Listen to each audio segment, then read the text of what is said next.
bonsoir. Je vais parler avec Yvan de moi. Peut-être deux prémices avant de le faire. Il y a une définition, je ne sais plus qui l'a donnée, mais qui disait que le propre du journalisme, c'est de parler de tout sans rien connaître.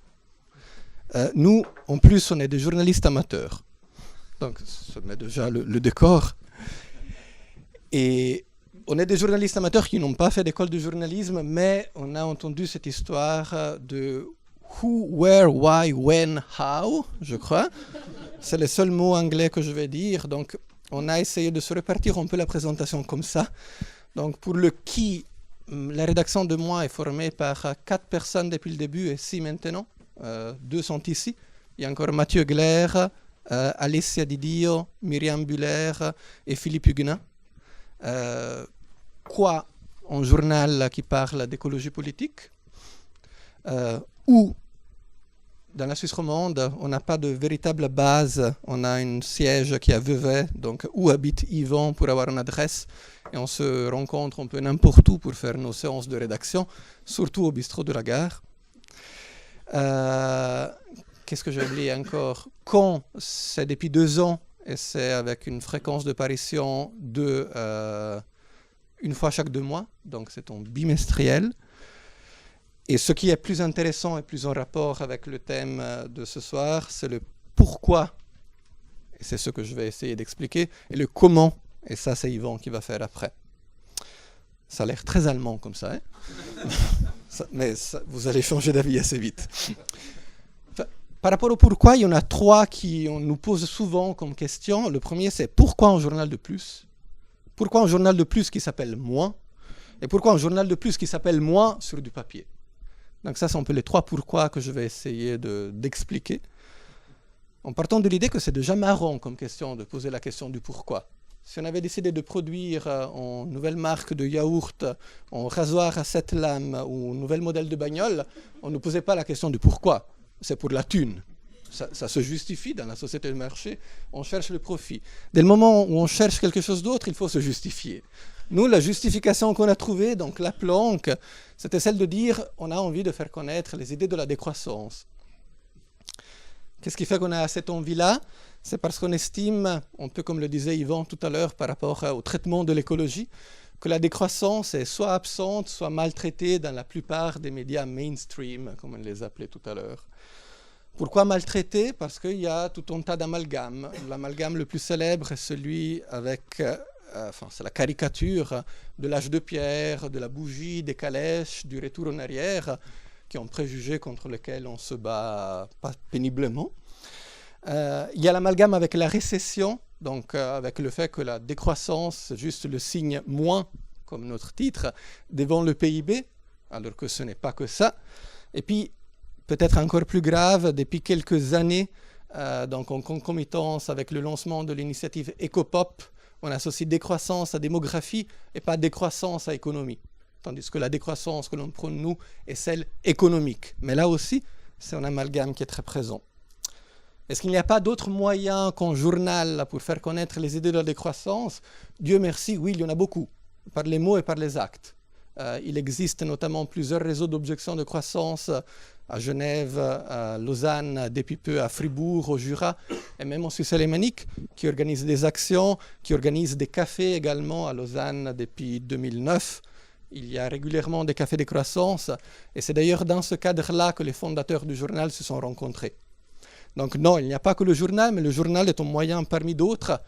Nous, ce qu'on essaye de faire, c'est de ne pas avoir un label par rapport à la décroissance. Il y a tout un tas d'autres initiatives, encore une fois, Dieu merci, qui défendent cela. On essaye d'avoir un lieu d'expression. Je me rappelle qu'à l'époque où on militait dans le rock, en 2010, on avait organisé une vélorussion, une critical mass avec une centaine de vélos à Lausanne, qui est une ville pas tellement plate, avec un pique-nique urbain au milieu de la place du tunnel. C'était vraiment une belle manif, on avait communiqué comme il faut à tous les médias. Le jour d'après, il n'y avait rien, même pas dans le 24 heures. Par contre, il y avait une demi-page qui parlait d'un défilé de mode canine.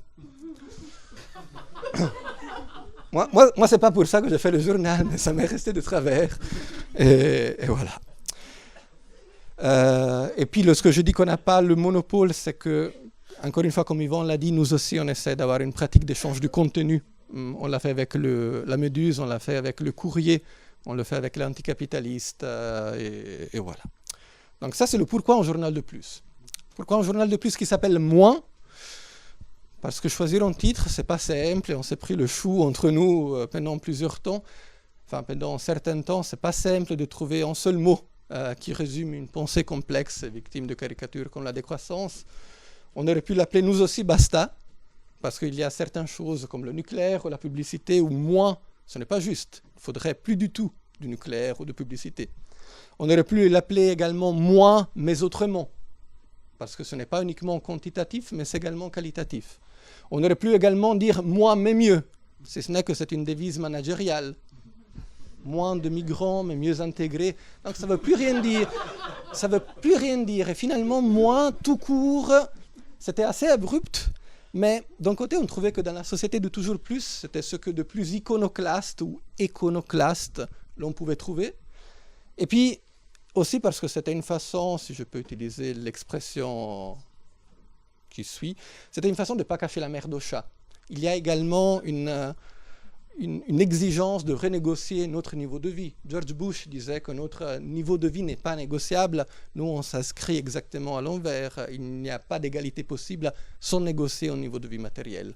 Et du coup, c'était une façon d'être honnête avec le lectorat d'entrée, tout en sachant que lorsqu'on donne un titre négatif en journal, l'on s'expose aux critiques de ne pas être suffisamment dans le côté inventif et dans la recherche de, comment tu disais, justement, de pas seulement résister, mais également inventer. L'autre titre qui nous plaisait bien, c'était La décroissance, mais qui est un titre qui, heureusement, est déjà pris en France par un journal qui nous a beaucoup inspiré, quelque part, qu'on a tous lu et qu'on continue de lire, mais qui à un certain moment justement nous a commencé à décevoir également pour une certaine ligne éditoriale qui était très dans la critique et moins dans la proposition, et qui était surtout dans une critique parfois personnelle plus que les idées. Nous, on aime bien critiquer, mais c'est surtout des idées qu'on essaie de critiquer. Et puis, dernier point avant de laisser la parole à Yvan, pourquoi du papier? On a une foultitude d'argumentations qu'on pourrait sortir. Vous choisissez celle qui vous convient le mieux.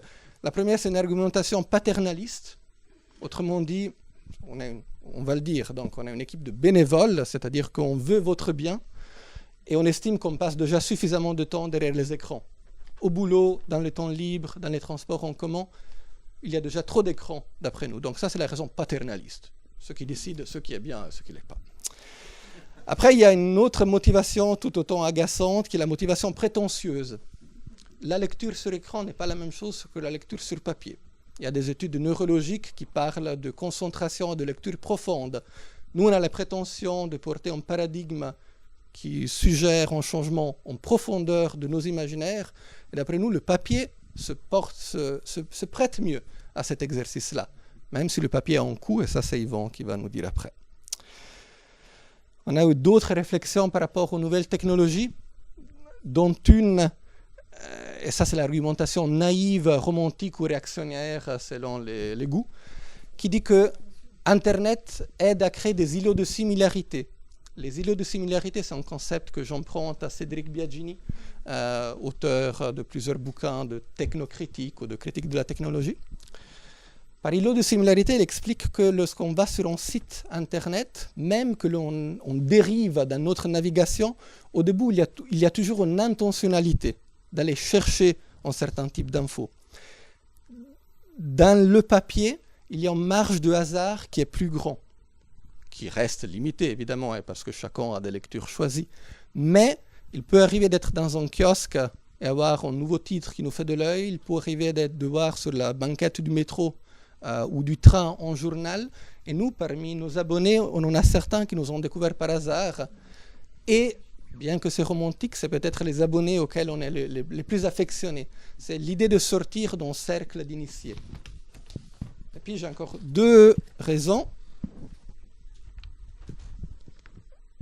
peut-être plus sérieuses par rapport à celles que je viens de raconter. Une, c'est que le papier a des limites. Et nous, on se confronte aux limites de nos 32 pages à chaque fois qu'on fait un journal. Parce qu'on a tout un tas d'idées qu'on aimerait mettre dedans, mais on a 32 pages. Dans chaque article, il peut y avoir 6000 signes. Parce qu'au-delà, on n'arrive pas à les mettre en page. Et donc, par la pratique du journal, on se confronte à cette question des limites qui, dans la décroissance, est véritablement centrale. Et ça nous oblige à prendre en compte cette finitude qu'on essaye de faire passer avec les idées de la décroissance. On a parlé tout à l'heure du fait qu'on est noyé par un flux d'informations. Je pense que c'est vrai qu'on est noyé par un flux d'informations, mais il est également vrai que la capacité d'absorption de chaque personne demeure la même. Parce qu'une journée n'est pas extensible, c'est toujours 24 heures. Et la capacité d'attention d'une personne, elle est limitée. Pour nous, 32 pages chaque 2 mois, c'est une bonne contribution honnête, qui peut être une lecture à la salle de bain plutôt qu'ailleurs. Mais voilà, ça c'est une autre des vertus du papier d'après nous. Et puis la dernière, c'est que on a beau être en bimestriel, mais on finit toujours le tirage la dernière nuit avec des nuits blanches pas possibles, en stressant nos correcteurs et toutes les autres personnes qui collaborent au journal. Puis on passe le truc à l'imprimeur, et puis lorsqu'on tient le journal dans les mains et qu'on peut le poser sur la table à côté du courrier, à côté du dossier de presse, tout bêtement, on en est fier. Et ça, surtout lorsqu'on fait une démarche militante plus que bénévole, pour nous, c'est une dimension véritablement importante. Voilà.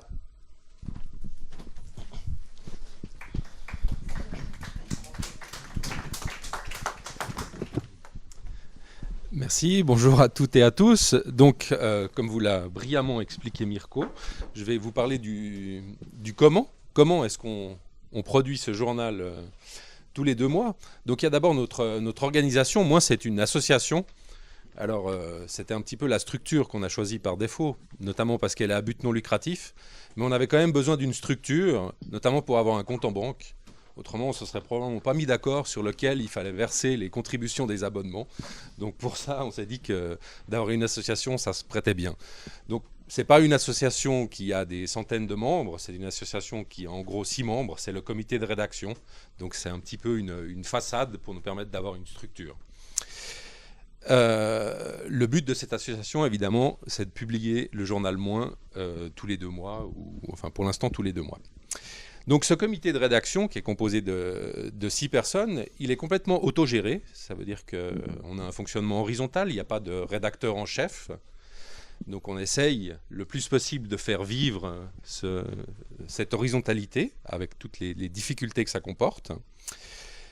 Il faut bien évidemment prendre des décisions au consensus. Du coup, on ne vote pas pour savoir quelle est la majorité de la rédaction qui aimerait publier ci, publier ça ou faire tel choix. Donc, moi, ce que je vois d'intéressant dans le consensus, c'est que quand on a un avis et une idée, du coup, ça découle sur des actes. Parce qu'il ne suffit pas simplement d'avoir son opinion et puis d'avoir une majorité et puis derrière des gens qui font. Il faut après porter cette idée et la faire vivre et la faire exister au sein du journal. Donc, dans ce fonctionnement, je trouve que c'est très riche. On échange évidemment, on est sur papier, on n'est pas sur Internet, mais on échange beaucoup d'emails, parce que notamment on n'habite pas tous au même endroit. Mais on essaie de maintenir une réunion physique tous les mois, donc vous l'avez compris, en particulier à la gare de Lausanne. Et puis, toutes les semaines, j'ai dit tous les mois ? Non, toutes les semaines. Alors une réunion physique toutes les semaines, excusez-moi, merci.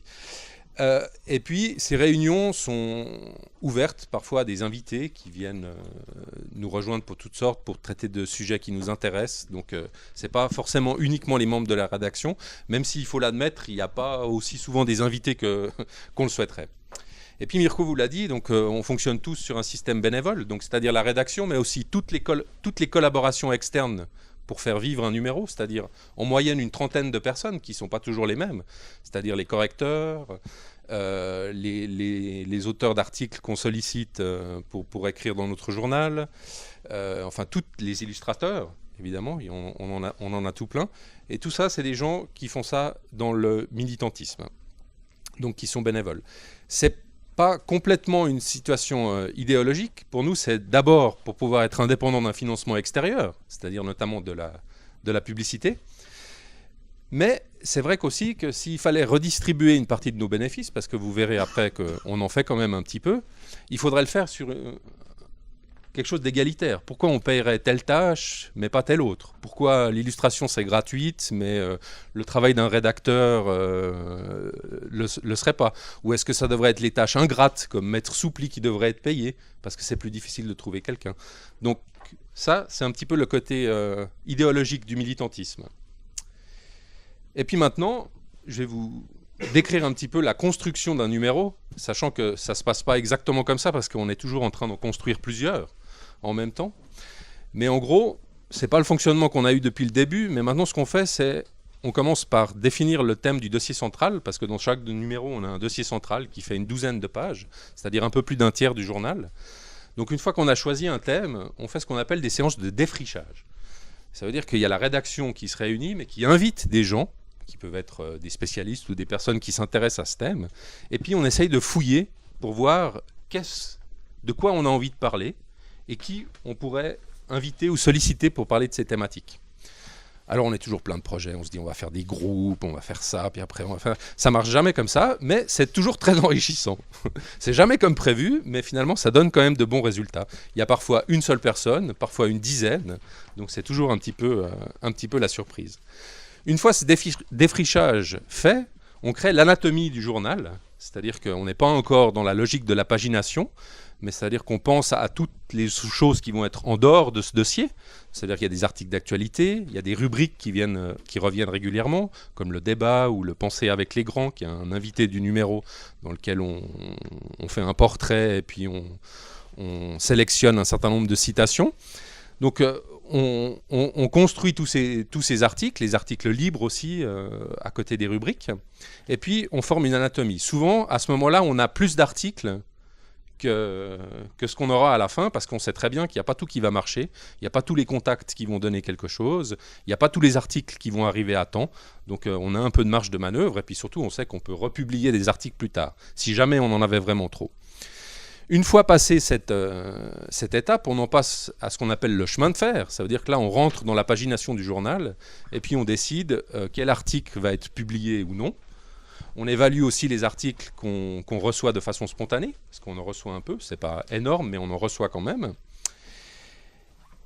Et puis, c'est à ce moment-là qu'on commence à courir après les articles qui n'arrivent pas dans les délais qui étaient prévus.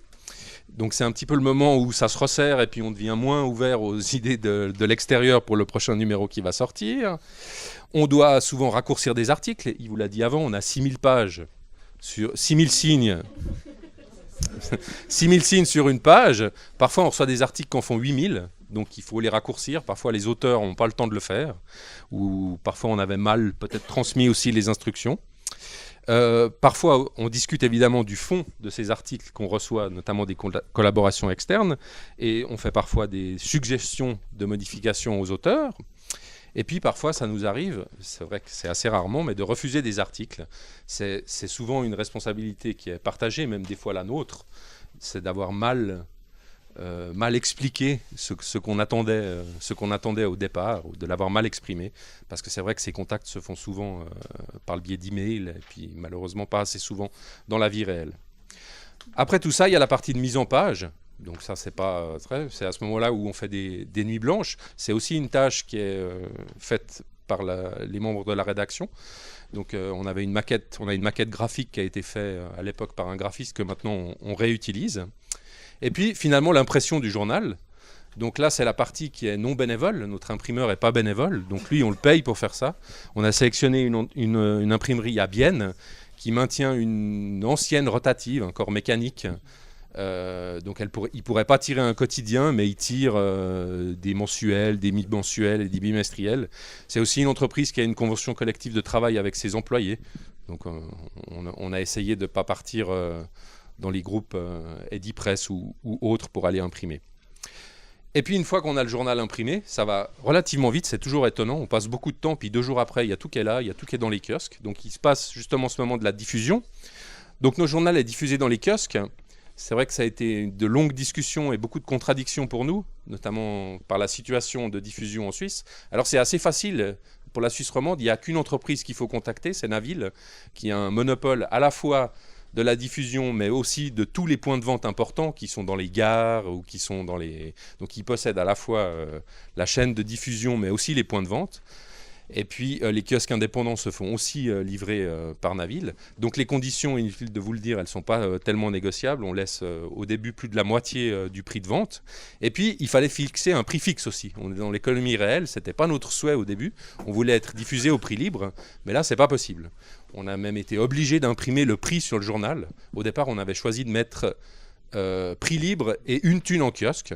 Donc on nous a rétorqué que tout le monde ne savait pas ce que c'était une thune. Donc voilà, en Suisse romande, je pense que c'est assez...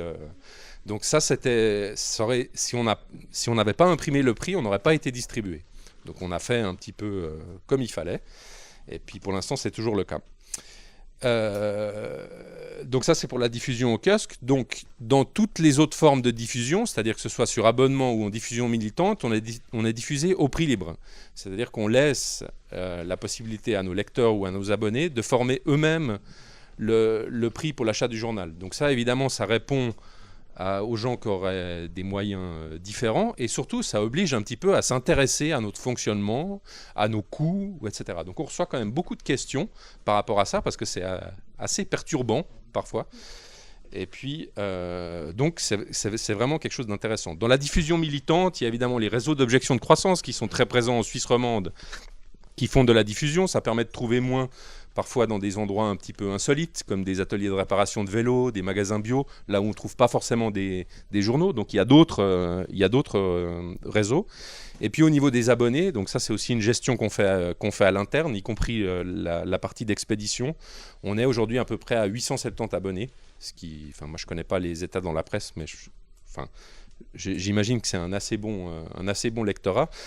Qui plus est, nos ventes en kiosque restent stables. Ça veut dire qu'à chaque parution, le nombre de lecteurs augmente en fait. Pardon ? Il augmente plus, oui. Il y a aussi toute la partie administrative, ça c'est pas très intéressant, mais qui est aussi gérée au sein de la rédaction. C'est pour vous dire que c'est un peu plus qu'une rédaction, c'est vraiment un groupe de personnes qui s'occupent de A à Z de la possibilité au journal d'exister. Donc dans l'administration, on a évidemment la gestion des abonnés, c'est assez étonnant, avec un fichier comme ça, on a presque des changements d'adresse toutes les semaines. Enfin, c'est pas quelque chose qu'on anticipe forcément. Il y a évidemment la comptabilité qu'il faut tenir, la facturation, parce que parfois certaines institutions, même que c'est au prix libre, ont besoin d'une facture pour leur compte. Il y a évidemment toute l'expédition, la négociation des contrats avec la poste, etc. Les courriers, les téléphones, parce qu'il y en a aussi. J'en viens à la question, et je conclue avec ça, la question des finances.